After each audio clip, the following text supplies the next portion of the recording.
Good day, everybody, wherever you are in the world. Dr. Harmony and Andre Paradis. We're coming in again every 2 weeks. We're going to drip on you some information about relationship. We call it Relationship Real Talk with Dr. Harmony and Andre Paradis.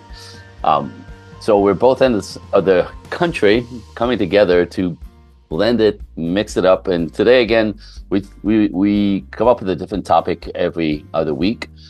Now, this week is about commitment, anxiety, and fear of vulnerability. For both men and women, is the fear of making the wrong choice, right? In a world of endless options.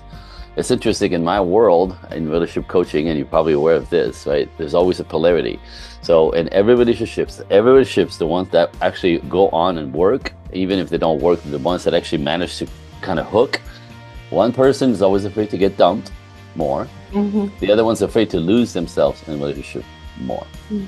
So that anxiety comes from different places. One's afraid to get dumped, the other one's afraid to lose their mind, right? So, or to lose themselves. So one's more feminine, one's more masculine, sometimes inverted, but it's fascinating. So that's one of the fears that everybody's concerned with. And the other one is the anxiety about giving up freedom and risking emotional hurt. Obviously, for the men, sometimes pulling away when commitment feels emotional or chaotic, right? Is the reason why men pull away. Is, chaos and emotional chaos is opposite of peaceful.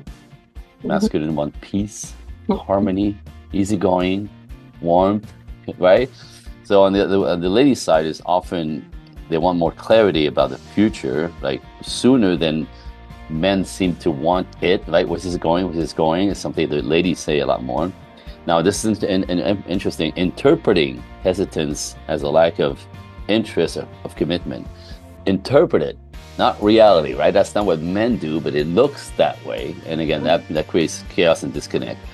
So, and again, it's the whole thing that I'm going to talk about commitment, because ladies, I'm going to say this, it's going to sound ridiculous, right? But men are not afraid of commitment. You are. You are. I guess the opposite of what we think is the truth. So we're going to go there, but Dr. Harmony, introduce yourself one more time and tell us why we're here. Me and you are here to help the world connect and kind of get in flow in the relationships that you and I have. We succeeded in having healthy relationships, right? We're just trying to pass it forward. So please go ahead. Absolutely. And so I think this is our 4th podcast. I'm so excited. It's just getting juicier and chunkier and meatier. So I hope everybody's following along. And yes, we both are committed to helping others discover and create loving, long-term, fulfilling relationships that work for both of them. And I think we've said a lot, happy spouse, happy house. It kind of negates the whole happy life or happy wife, happy life, right? Hello. Happy spouse, happy house includes both, right? Because we're man, we're woman, and we're supposed to come together as one. Bingo. Right? And so, yes. I think it's going to be a great topic, because one of the things I think you hinted at, but I think you leave the some of the tougher conversations for the women to me. I think that they're just always looking for that BBD, that bigger, better deal. So they're afraid to connect, and that they're afraid to commit. And then that just comes from that whole not enough conversation, which of course we're going to jump in and dive in and really go through those nuances. Mm-hmm. But at the end of the day, they are misinterpreting what men are doing and thinking and saying, because what did we talk about last week, the last 2 weeks, 3 weeks? They're not listening. They're not listening. Yep, so we're here again, and that's our commitment, and we're just excited to be here and share our experiences and what we've done. I'm in a 25-year relationship, and Andre is got me beat 30 by plus. A little bit. 30 plus. Yep. So I'd like to talk about. I just want to go there because you just mentioned it. I don't want to forget. Like you said, women don't listen. You know what I mean? So again, in my world, it's actually because we speak and listen completely different as men and women, and most people aren't aware of this. Because it makes no sense, right? Like, I'm looking at you, I speak English, you hear the words that come out of my mouth, yet we're not communicating. It's really a big part of my work, the communication part, because we constantly miscommunicate, thinking the other one is hearing what we're saying. And when I speak to the ladies, what happens because ladies with each other, you know this, right? As women talk together, for you guys, it's not necessarily the words that you choose that actually makes the communication is a tone of voice, is a feeling, it's a volume. Do you know what I mean? You could say the word fine 16 different ways. It means 16 different things. Understand that for us men, we don't have that filter. So what happens is with you ladies, you can speak in hints and innuendos and know exactly what you're talking about. Like when my wife says to me, ask a question in front of a girlfriend, and she says, sure, right? I heard sure, or right? And all of her girlfriends are hearing, that's a no, dude. You idiot, you missed it. The tone changes the words for you ladies. It doesn't for us. We hear the words. So that's like a big part of collision. So what happens is you ladies are listening for, again, when you're listening to a man, especially typically, you're listening for what's he trying to tell me. You don't listen to the words he's saying. You're trying to figure out what's he trying to tell me, because you speak that way in hints and innuendos and you understand each other. So you think I'm saying something directly and you're like, what's he trying to tell me? I'm like, I just said it. How many times do we have this argument? Are you mad at me? What are you talking about? I'm just telling you, well, are you like, and all of a sudden just trying to figure out, and now I get a bit of a tone because I'm annoyed that I have to explain myself 3 times about the thing that I just said very directly. And just my tone being irritated goes, aha, she knows, I know something is wrong. I know something is wrong, you're mad at me. And and then we're frustrated, walk away. And then she thinks, I'm a jerk. And I think she's a little, right? And again, women don't listen. It's not because they're not smart. It's literally a mechanism that women have. They speak differently. And until we decode that, we're going to keep communicating. And that's a big part of my work, communications. It's not the words that you use. Is if you're not getting the results, you're not communicating. Just saying. Your turn. Right. Well, no, and I think it is funny how we communicate. So lately, the word that my husband and I have been working on is the word fine. He's like, stop saying that. And I'm like, busted. Okay, fine means shut down. Fine means I'm not going to talk. Fine means I don't know how to communicate properly without castrating at this moment to say what I need to say. And so it's just funny that is the word we are working on this so far. So it's funny. Because it doesn't work, does it? Fine. Well, no, I mean, I want to say this. As a man, when she's not okay, I know she's not okay, right? I'm so plugged into her energy. Like, I can walk in the house without even seeing her. I know something's wrong. I can feel it. That's in there, right? She's not okay. She's not okay. Now, I don't know what it is, right? And sometimes it's me. Sometimes it's not me, right? I don't know, because it happens without me being here sometimes, that she's remembering something, or now she's assuming something, right? Blah, blah, blah, blah, blah. So I walk in and something's off, and then I'm kind of, and then eventually, because I can't stand it, I'll go, you okay? I'm fine. I'm like, oh. Now there's a problem. Now I know there's a problem, and it's directly at me. She's in the kitchen laughing right now. She's hearing me. I heard her. She's laughing. Right? Now, seriously, like I'm concerned, right? You're not okay, which means I'm really not okay when you're not okay. Like I can't relax at home if you're all stressed out, anxious, and angry, right? I can't. So I go in to rescue. You okay? Fine. And then I kind of leave it alone, right? Because obviously she doesn't want to talk about it. She's not ready to talk about it. She's like, whatever. Give it some time, half hour, an hour, 2 hours. And it goes, so, everything okay? Yep. It is not, right? Or I get a, right? It's just a tone. I can hear that tone. I don't hear when I deliver it. So then we give it some more time, because now I'm quite irritated, because I'm trying to help her and she refuses to help me help her. So I mean, she said, now what happened? So a third time, we'd all do it about 3 times. So like, you want to talk about whatever's going on? Nope. I start with fine, with to the no. Now what happens is I will now get mad, because I'm trying to help you. You refuse to help me.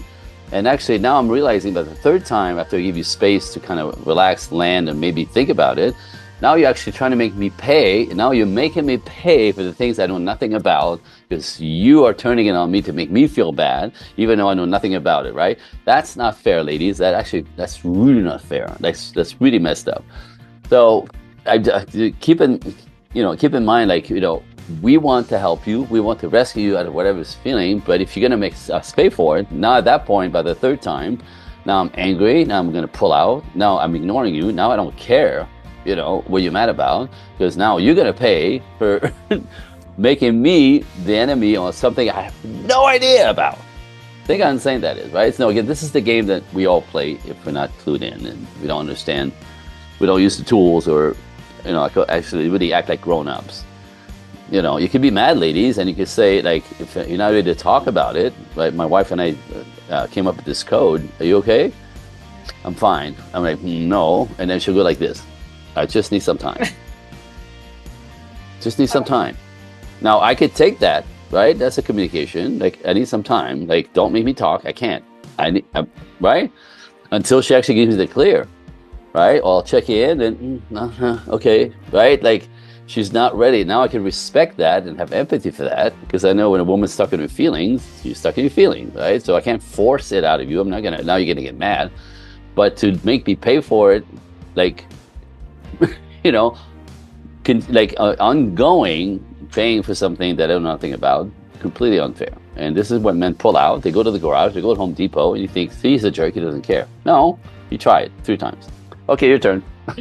Well, it's just funny because really the words cultural nuances came up, for, many of us have had the opportunity to travel, and we go to different countries, and there's just different nuances. There's different traditions. There's different ways of doing things. There's different ways of saying things, different slogans. And I think that if we really got that in our brains, that men and women, we just both have a different way of communicating. And I think that that's why we really, women, just keep believing this nonsense that they don't have any power or any position or something, which is just ridiculous, when in reality, they're the ones in charge of managing the relationship. And that's why what your wife, and that is what I do, I do the exact same thing. I'm like, I can't even talk. I like time out. And it is very well understood. And every blue moon, I might have to explain a little bit more, babe, I just can't find the words right now. Yep. I don't want to castrate. I don't want to regret anything. I just need a little bit of time. I love you. I just am not, I don't even know how to speak what I need to speak. And then, like you said, his response is exactly the same. He's like, got it. I'm here when you're. And that makes him, and it doesn't castrate him, because I think that doing the 3-prong thing, which I've done many, many times, it's fine, whatever, fine. So, and whatever, and just, whatever, whatever, I do whatever. And so, that is a blow off, and that is a form of castration. That's saying, look, I don't need you. I don't want you. I'm going to ignore you. And that's just cutting off affection. That's cutting off love. That's cutting off, even though you're not abandoning, I mean, let's just not be ridiculous, but there is that little tug of that, isn't there? There's that little tug of that, cut off. And so I think that being super fair, the female, and we've talked about this in every other podcast episode is that communication, just really learning how to communicate properly. And I think that going to our core topic, this whole fear of commitment of women is really fear of losing themselves, right? In the wrong commitment, of course. But, in this conversation that we're having right now, fear of losing themselves because they don't have the words. And then if they just emotionally vomit and if they just spew it out, well, gosh, right now, who lost themselves? They lost themselves. The husband didn't lose you. You lost you, right? So Yeah. And then he pulls back and then you think it's a jerk. You know what I mean? So like the dance is crazy, right? And again, I want to say this. I said it earlier, but I'm taking it home again. When you get mad at me and you refuse to help me, let me help you again. Not ready? Do this. I got it. I'll respect that. It's beautiful. I understand what that means. You're not ready. Cool. I'll give you some time. All right? Love you. But to try to make me feel bad because you feel bad and refuse to alleviate the situation, just have a conversation, on purpose, just to drag it out, just because now you want me to feel bad, like I made you feel bad, which I don't know nothing about it. That's the part that's not fair. That's the part that, men are like, why do you start some shit? Why do you start some freaking shit? And I'm trying to solve this, to help you and help me understand what I've done, what I said, what happened. because sometimes it's not even about me, right? But I'll take it personally if you're not telling me, right? Because you're throwing the fine at my head, right? Anyway, so it's these are the games that are unfair, and this is how we literally come undone slowly, right? In the name of not understanding and not really ever learning to communicate. In my world, right, people who succeed in long-term relationships, they have each other's back first. They want the other one to win first, not me trying to change you, not me trying to tell you, make you act right, make you like correct you because that makes me feel bad. No, they actually go, it changes the energy between them. Instead of pointing the finger at them, what do I need to say, do, be for you to be okay? Like, let me help you. How do I help you be okay, right? That's a whole different energy approach. Do you know what I mean? And that adult conversation can take place. Calm conversation can take place. If you're not calm, take your corners. Take an hour, take a day, I don't care, right? But like you have to come together calmly, and that's what adults do. That's what people who succeed in a relationship do. They don't make each other wrong. They don't point the finger. They want the other one to win. And that's what I call teamwork, right?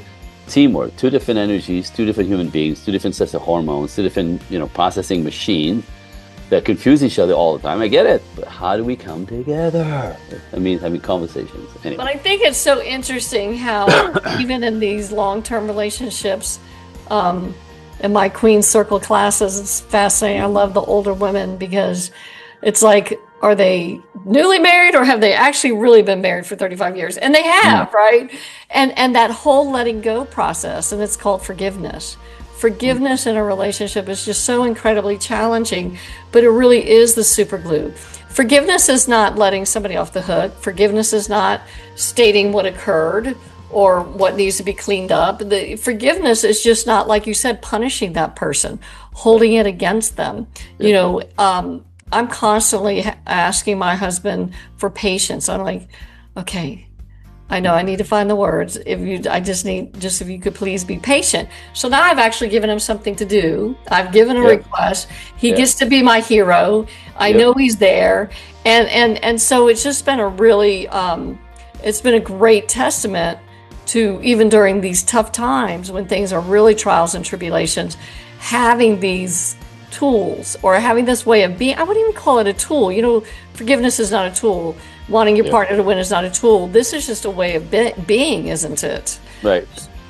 But that goes back to the commitment issue.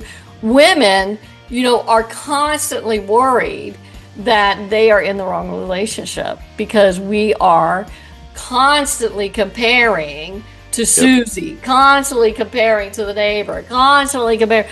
Well, how come she got new shoes or those fancy shoes? I can never say the names. Guy's name, Louis Vuitton or something like that. Louis Vuitton or Jimmy shoes. Whatever. Yeah, I mean, all these, they're beautiful, or the car, or the vacation, or whatever. Well, how come you won't open the door for me? Like my neighbor doesn't, like he's a gentleman and mine's not, and what do I like? I'm just saying. Sorry, I didn't mean to interrupt. It does, but I mean, and so it's rarely, the commitment anxiety and the pressure and the tension is rarely about your partner or the person you're with. It is about your relationship with risk, pain, and your identity, right? And so are you willing to take the risk to be vulnerable? Are you just so afraid of your bad decisions? That was you. You chose whoever hurt you. They didn't come and put a gun to your head and be like, hey, we have to date, or we have to have sex, or we have to do whatever. No. You invited them into your bedroom, right? And so women just have a tough time with that. And so they're afraid of pain. They're identifying themselves as whatever, no good, not smart enough, bad luck. Victim. Right? Victim. I could never get a good man, whatever. Right. Well, just like I tell, everyone who takes the Queen Circle, if you want a king, then you have to be a queen. I don't know what else to say. I mean, that's really it right there, right? And again, kings and queens work together, two different bodies, two different hormones, right? They're complementary to each other. They're not combative. They're not competing. Right, which is, we live in a world of 50-50 and everybody's competing, men and women, especially against each other, and everything else that goes in between. And that's what doesn't work, right? Teamwork, not partners. Partners in my world means 50-50. I've never seen that work. It does not work in relationships. I've never seen it work. But teammates, right? Teammates are very clear that we have different roles, and how do we dance together? How do we do it together, right? So that's my approach. But going back to forgiveness, most people refuse or resist forgiving because they think that by forgiving the other, it means that whatever they did that was hurtful, right, is okay. That's not it. That's not it. But people won't forgive because, that implies that I'm letting it go and it's okay what you did. No, no, no, no. You forgive them so you can be free of the pain that you torture yourself with, right? That came in the situation. And so essential in order to not have the other one be like the enemy, literally. So we have to forgive each other for the things that when we, step in it. And again, because we all have different triggers, so we'll step in it with not knowing I'm stepping in it, but we have to clean that up. We have to talk about it. We have to, when you did this, is what happened to me, made me feel like this, I didn't like it. Is that what you meant? That's how I took it. Oh, what? But babe, that's not what wait, no, that's not what I meant. That's not what I said. That's what I was trying to. So you get an explanation when you approach somebody like this respectfully, or you get an apology, because we mess up all the time. I do. I'm like, oh, I'm so sorry. I totally forgot. That was important to you, and it went over my head. And, because to a woman, right, when we forget stuff, when we're like kind of don't follow through the way she thinks, said, or even when I said I would, I forget, right? There's something about that means that if he cared for me, loved me, respected me, he would not forget, because I don't forget anything. That's a woman's mind, right? I'll forget anything. I'll forget things that happened in 1979. You know what I mean? Like, you remember everything. So in that, expect us to be the same and make us wrong for not having a different brain. And I'm not excusing any of it. I'm saying, when you bring it up, because we put our feet in it, we get a chance to apologize or explain, as opposed to you assuming I'm a jerk or I didn't care, I don't love you, right? I don't want you part of my life. That's not it. That's not it. No. And again, back to commitment, but it goes back to your teammate example, because we both are imperfect. All of us are imperfect. And I think it's interesting how, women in particular want to hold on to it, want to hold on to the grudge, want to remember everything. That's one thing that I've done really great at. I just am like, what happened 5 years ago? I mean, I'm just trying to get through today, right? So it's like, and I acknowledge that I am imperfect. At the minute, and I'm not saying I don't do it, I do, but the minute that I start wanting to be angry, not forgiving, or hold my husband accountable for something he may or may not have even done, right? Yep. Oh, yeah. Or he might have, I thought he should have done something different or so. I mean, come on, I'm not his mother. And so it's like, but then I have to remember all his patience with me and all his kindness and his love. And that's where that teammate concept comes back in, because I'm going back to managing the relationship and saying, hey, how can we both win? How can we have this loving, long-term, fulfilling relationship that works for both of us? We're committed to each other. We ain't going anywhere. So why are we pretending? So it's, and I think that another thing that comes up in this conversation and in the realm of commitment is that it is really hard to live with regret with the person that you're in regret with. Oh. Right? Why would you do that? Why would you do that to yourself? You know what I mean? But it's tough. I know. He knows, he knows, and vice versa. And you're like, you can't even bluff this one. With your friends, you could play it off. Yeah, no, I didn't really do that. Oh, I wouldn't be that way. And my husband's like, yeah, you were. And vice versa. I'm like, yeah, you did. So you're staying in this commitment. So it's not fear of commitment. It is fear of actually being in regret and not knowing how to manage that, and not only letting him off the hook, but letting yourself off the hook. Ooh, girl, amen. Like that's the battle for some of us, getting triggered, right? Like in my world, it's like I explain this all the time to clients, right? We call it the emotional triangle versus the rational triangle. Are you ready? It goes like this. I don't know have we talked about this before? No. So if you think of a triangle, right? So emotional people, men and women, do this, right? Something happened, you react, and you go, damn it, right? Like now you think. Something happened, you react, and you think. Yeah. You push that email, you bitch somebody out, you kind of, right? Yeah. That's being emotional, which creates a lot of chaos and destruction. Now, I invite everybody to think through 1 second. Just take a beat, and what works better is called a rational triangle, which means something happened, you think about it, then you respond. You don't react, right? So reacting is emotional, and you don't react, you respond after thinking about it for a second. Is that really what happened? Did he mean that? Did she mean that? Right? Like, you understand, I could hurt my wife's feelings by saying something, for sure, doing something, for sure, but I could also hurt her feelings by not saying something or not doing something. I try to explain that to a man. I did nothing and I hurt your feelings. I said nothing. Well, yeah, because you noticed my hair, you noticed my shoes, right? I get it. But you understand, for us, how kind of wild that is? Like, I did nothing and I hurt your feelings. I was just sitting here breathing. Oh, that's not enough. You should have noticed. You should have said something. Anyway, so again, that's kind of baffling, but this is where you go into, if we have each other's back, right? They kind of hurt my feelings. What to hurt feelings? Well, I just kind of got my hair done, and I do it for you, for me, for you. But and the fact that you didn't even pay attention and notice made me feel blah blah blah. Oh wow, right? And so, but again, we're focused typically on other things, right? We're not focused on you that much. As far as we're focused on the world around us to survive, and of course you're part of that. But the details of life, like your nails, your hair, the new dress, this is, for me, I make an effort to notice, understanding what it means to her. And again, that's kind of coming together, my way, her way, and how to meet in the middle. And my entire body work is, you never understand a man's ways. You can't. You don't have that, the body, you have the hormones. And same on the other side, you confuse the hell out of us in different ways that you confuse them. How do we meet in the middle? Right. How do we meet in the middle? That's the work. So understand men more, so you don't take everything personally. Understand women more, so you understand what they need. I need so very little. We don't know what that means. Right? Help me. Right? And how do we meet in the middle? Mm-hmm. I could do this all day long. And I think that goes, back to that distinction between male and female. A male is there to protect freedom, provision, provider, protector, and which is really fulfilling what a female really wants, which is security. So The only way to have that is in a commitment. When we don't have those commitments and we live in fear, and we're not vulnerable, and we as females are not managing the relationship, instead we're just like the triangle where we're reacting instead of not reacting and thinking. And in that communication, I think one of the things that it's not that the male and female, yes, we're different, but the problem is that we don't understand that. We're not even acknowledging that. And we just keep, especially women, men don't do this. I have not ever met a man that doesn't.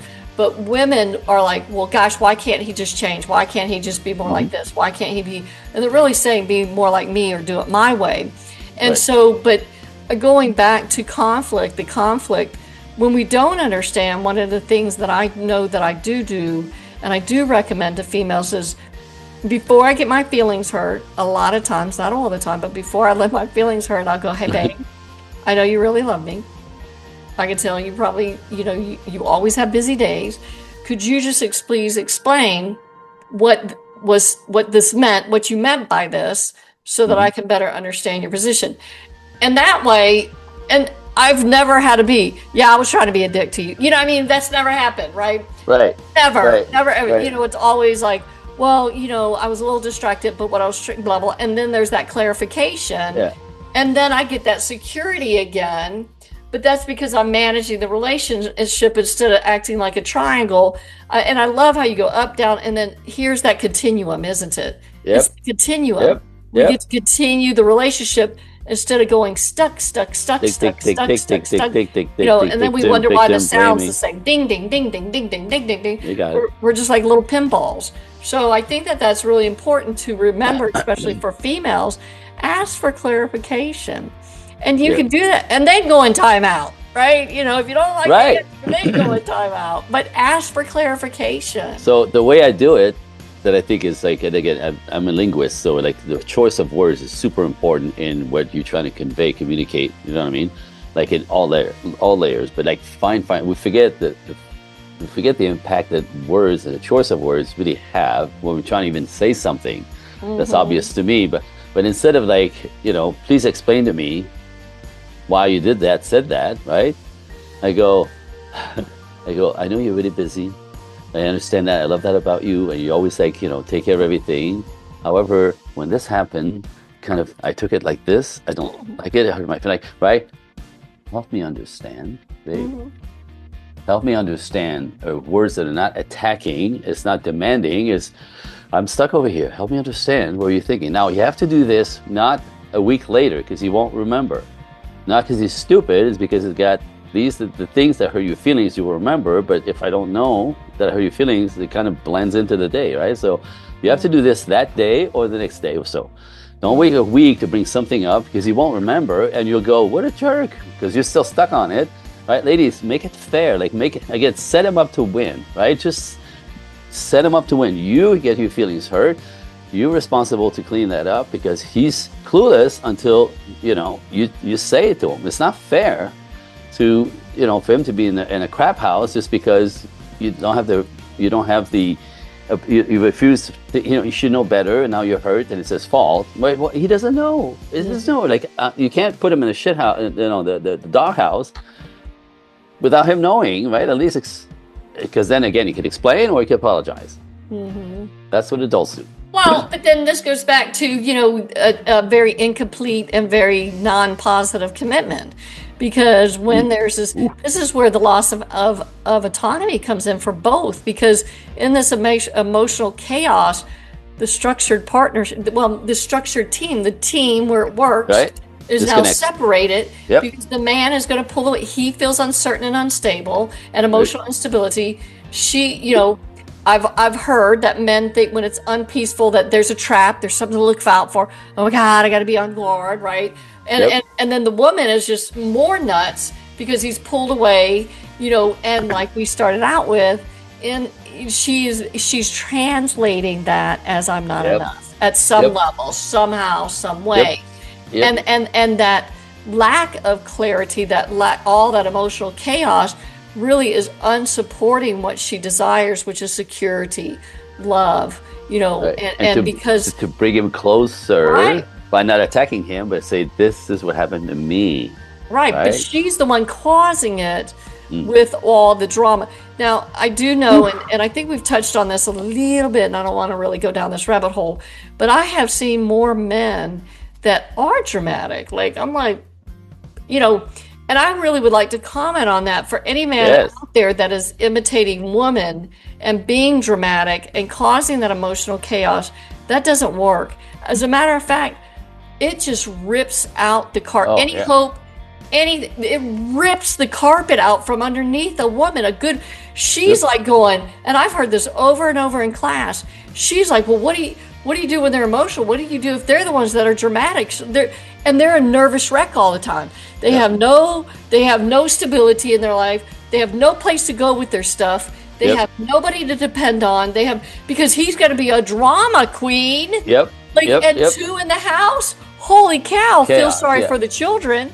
Seriously, no. I call it feminine men. Feminine men are emotional. Now, typically, there's a good reason for that. In the past, their childhood, no daddy, bad daddy, nobody to teach them to be masculine. Raised by a mom who told him to be sweet and sensitive and use his feelings and talk to his feelings and be a nice guy, right? All that stuff castrates a young boy. So we need daddy energy, father energy to help boys, men, turn into like adequate masculine men, right? The proper application of masculine power, not dictatorship, not toxic, not a bully, right? But safety, protection to make women feel safe. So when a man is emotional like a girl, because like I said, you ladies run your lives through your feelings, we run our lives through our heads. That's the yin yang that comes together. I'll stabilize you when you're emotional. Do you know what I mean? So when the woman's a storm, I don't get into the storm the same. Like that, now we have a cyclone. Terrible. And she will hate you for it, dude, because you're actually creating more stress, more trauma, more confusion, and more unsafety because you're an emotional little girl, right? So stoic is the way to go. I call it like, you're the mountain, she's the storm, because that happens. She's emotional, something, right? The storm comes at you, just freaking stand there, dude. Don't defend yourself, which is what we typically do, right? Men will do this if what hurt her feelings, I didn't mean to, I had nothing to do with it, it just kind of happened, like it's not my fault, right? Or you took it the wrong way, that's not what I meant, that's what I said. So the moment we feel attacked, in the storm, we tend to defend ourselves, right? And trying to take the storm, emotional storm, and trying to make it logical. And let me tell you why you shouldn't be feeling this, honey, right? This is completely denying who she is in the moment, and the more you're trying to bring logic into an emotional situation, the more she wants to kill you. You know what I mean? So don't defend yourself. Don't get into the storm. Do not step in, to turn this to a cyclone. Just shut the hell up. Stand stoically. Let that storm come at you. Do not respond. The way I do it is like this. This is what I look like in a fight. Are you ready? It doesn't happen anymore because we've been together so long. But it looks like this.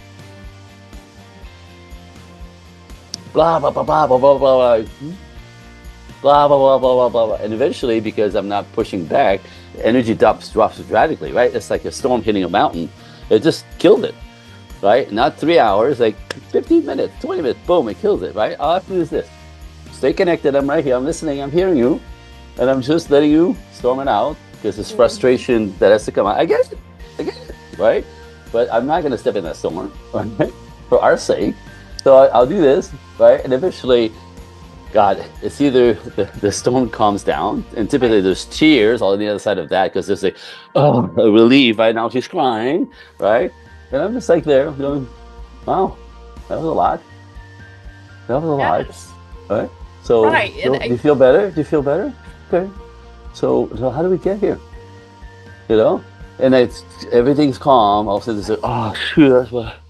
I'm not sure, right? So stay present. And again, you may not be able to talk about it right then and then, or may not, but I do not get to make the storm worse. I'm the mountain in the storm, and that she could respect. And actually, it kills the storm really quickly, by the way. So men that are emotional, learn that somewhere in the past. Like I said, but usually no masculine role model that's appropriate that taught them to be stoic, to be solid, right? To hold, basically it's like the riverbed for the flowing river in the middle, right? Like this is what men do. Again, the yin and the complementary is beautiful. Right? And in that's how we actually kind of help each other through all these called life. Anyway, so. But I would imagine this is tough for men. And I because all your life, if a ball's pitched at you, you expect to swing. Right? And that's what we're doing. We're throwing these balls. Yeah. And really, though, the only positive or most emotionally intelligent decision is to just let the ball stay on the ground. Yeah. Throwing it back, defending. I would say you catch it and put it down. You catch it, put it down. This is not going to go anywhere. This is not going anywhere. I'm not going to take, you know what I mean? Right. It's obviously frustration. That's how we got to be here. I get it. But I'm not, again, most men, especially because I'll give you an example. Like this, I had this couple, they didn't have kids yet, right? It's their anniversary. Do you know what I mean? So she decided to make dinner at home with the good silverware and the good plates and the good napkins and all the in the dining room, and right. So she spent all day just cooking but he's at work. He's supposed to get off at 6, so home like 30 minutes later, whatever. So she spent all day. The house is perfect. It smells good. The candles, all right. So kind of lovely. Just before he leaves work, his boss goes. He works in international trades. His boss grabs him and goes, "Dude, we have a problem with China. I need you to stay." Right? So he calls his wife going, "Okay, I'm stuck. I don't know how I'm going to be home, but there's a problem at work." She's like, "What?" He goes, "I'm stuck, so I'll be home when I'm home," right? Now, he didn't think it's going to be 2 hours. It ended up being 2.5 hours. Right? So he comes home. He calls her on the way home, like in the car, dead silent. He comes home. She's angry. She's mad, right? She's hurt. Her feelings are hurt. The evening is ruined, right? And so as she's kind of grumpy with him, he's like, "Well, you understand that's not my fault. That's had nothing to do with me. Like my boss, something happened in China, whatever, right?" And she's like, He goes like, "Why are you mad at me? Like, I did not do this to you. It's life." Right? And then he's trying to defend himself and kind of deflect the fact that, he can't apologize because he didn't do it. Right. This is a big thing with men. We can't apologize if we're not at cause. Or that we made a mistake we didn't mean to, right? And so the less he apologized because she was hurt, like I said, meet her in her feelings so she can relax, and as opposed to you trying to tell her she's wrong about her feelings, dumbass, right? And he said, "Well, how am I supposed to?" I'm like, just breathe a second. Now, hear me out. Can you say that you're sorry that her feelings were hurt? Not that you did it, not that you had fault in it, that you had any play in this, but are you sorry that she got her feelings hurt just for circumstances? Well, yeah. I go, say that. Just say that. You didn't do it. You're not, admitting fault. You're meeting her where she's at. Right? I'm sorry that happened. I'm really sorry the evening was ruined. I'm sorry that, that the circumstances happened. Yeah. Can we have the rest of the evening, well together? It's just like, it's done. Do you know what I mean? Now he meets her new feelings. She feels heard and seen, right? And then it takes 15, 20 minutes. That's what it takes for a woman to kind of recalibrate a little bit. And for come back, mine comes back in 15 minutes, and she's like, so like, you want some wine? My girl's back, and we fixed it, right? But if I try to defend myself, if I try to make her wrong for her feelings, right, this is opposite of being supportive as far as a woman's concerned. Sure. Well, no, and it is. It's almost like an alignment. It goes back to the team. We're both on the team. Being grateful that your husband is such a hard worker and is so valuable at his job that his boss needs him, and that, being grateful. And there's nothing wrong, once again, with saying, I'm just disappointed. I was so looking forward, articulating, I was so looking forward to being with you, and I have a surprise. And then hopefully he would be like, I'm so disappointed too. I know it's such an important day, and I'm coming home as that alignment almost, and I'm not saying add emotional drama, but the alignment of the understanding of the disappointment. Of course it's disappointing. You've been looking forward to it all day. Yeah, but he thought when I got home, understanding what had happened, it had nothing to do with it. She'd be like, okay, but like, Right. No, that's not how it works. Your feelings are hurt. So now how do you bring it? Anyway, so we could do this all day long, but that's again the yin yang, the opposite, the complementary. We're completely different. Nope. But I always say, we get to heal each other. We have to kind of bring the part that we don't have to the other, right? So again, as opposed to making the other one wrong, how do we come together? How do we come together? How do we come together? That's the magic. Well, I think in commitment, and the chemistry always pulls us in. And unless it's an arranged marriage, but anyways, and compatibility, it does, yes. And compatibility, that commitment to the win-win for the team keeps us in that commitment. I'm building something with you. I'm here to celebrate this day with you, and it doesn't matter if it starts at 7 or 8:30. So. And we can always make it last all night long. How about that? Just shake it up, right? Hello, right? Reconnect. So back to this document real quick. Like in the end, men will kill themselves to keep everybody safe and protected, and we're of duty. We're a natural male, masculine men. Feminine men don't do that as well, or at all sometimes. But a duty for me to take care of my family, my loved ones, my wife, the responsibility of all of it. Right, like the household, the money, all the logistical stuff is on me, right? And after I'm all done with this, I just want to come home and recharge and recover, which means I need peace and harmony in a space. I need to just feel welcome here, and I call it a soft place to land. At the end of the day, I've been a warrior all day. I need a soft place to land, not a place where now I'm being, combative. Somebody's being combative with me because I didn't do this right or that right, or they, what I mean? Like that's opposite of what works. And for ladies, often is the fear, the lack of connection, right? As men, I'm just gonna say it's not on purpose, but we're so caught up in the machine of life. Often we forget to be present with you. We forget to really acknowledge that all the thousands of things you do around the house and outside of the house and with the children. We kind of like, I do my part, you do your part, and we kind of we forget to acknowledge and sort of be appreciative to each other for that. So women take it for granted, right? And then they start like feeling unsafe. He's not talking enough, and he doesn't want to talk about his day. He doesn't want to share his day. He doesn't want to hear about hers. Take it all that personally, right? Like so again, his way. Get it? Her way? Get it? Yeah, in the middle. Somewhere in the middle is the dance. But you also have to really understand. Yeah, I get this. My favorite part, I keep saying to my clients, I have the owner's manual. Ladies have the owner's manual for men. Why we do what we do, what compels us. right? We like the way we process information and feelings, like, what motivates us, completely different world than yours. But when I explain to ladies how a man function, his hormonal system that pulls him into behaving a certain way, reacting a certain way, and his instinct, get this, about 50% of everything you take personally goes away. Right. That's a different life, just in that. Understanding these creatures that you don't understand us, and vice versa, right? Like, men don't understand what's going on with you. They don't understand safety. They don't understand connection to the level you do.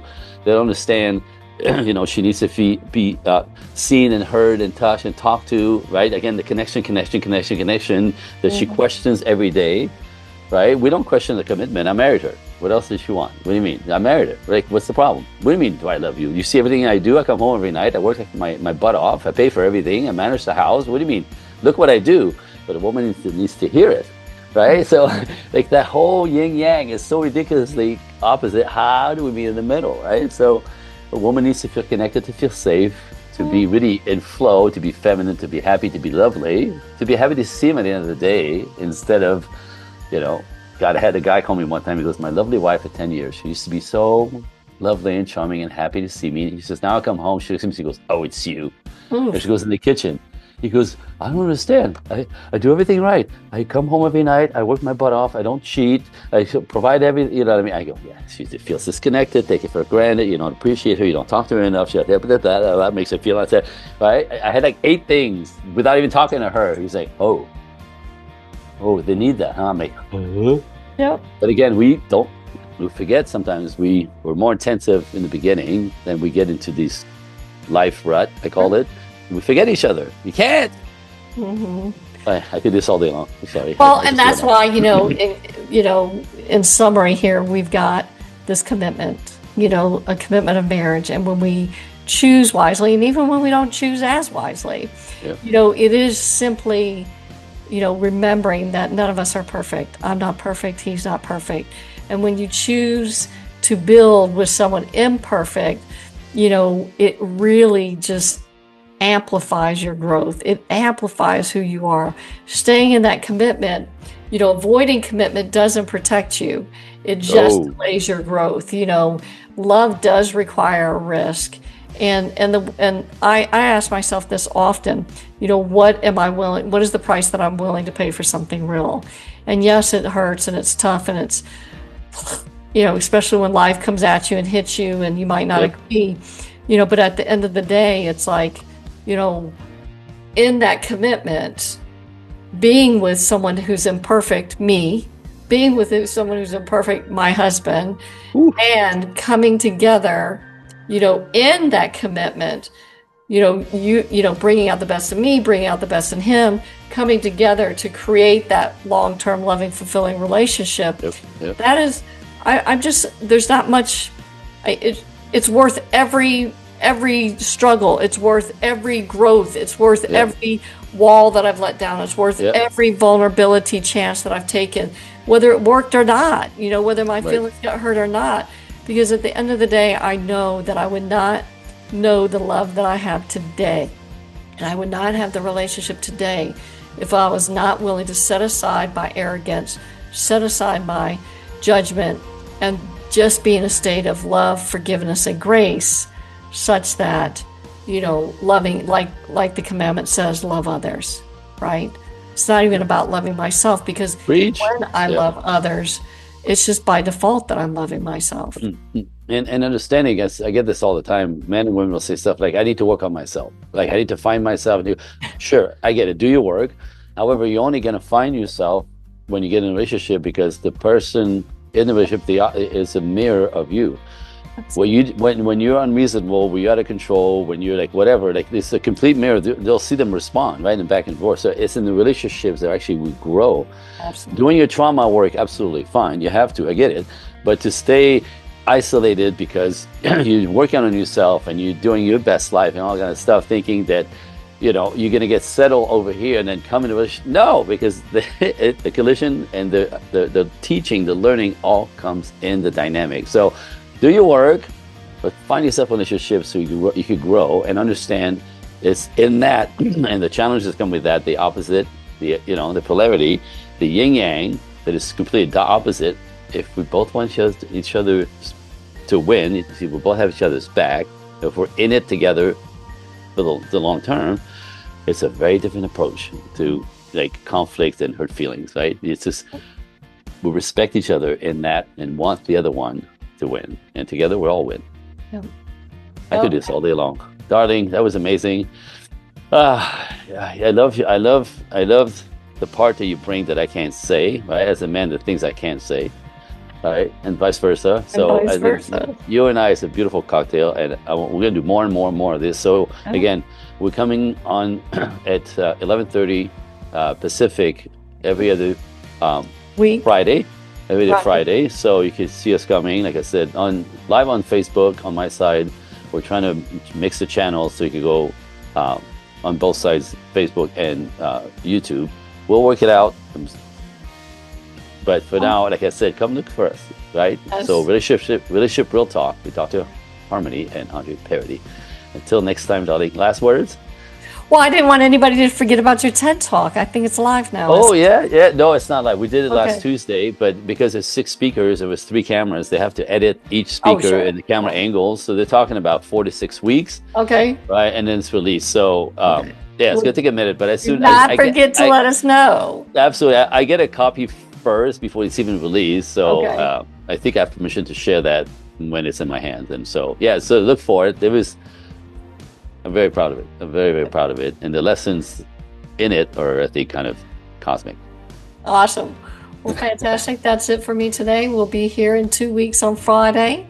And I'm Doc Harmony, and this is Andre Paradis, and we will see you soon. Ciao. Thank you. Bye.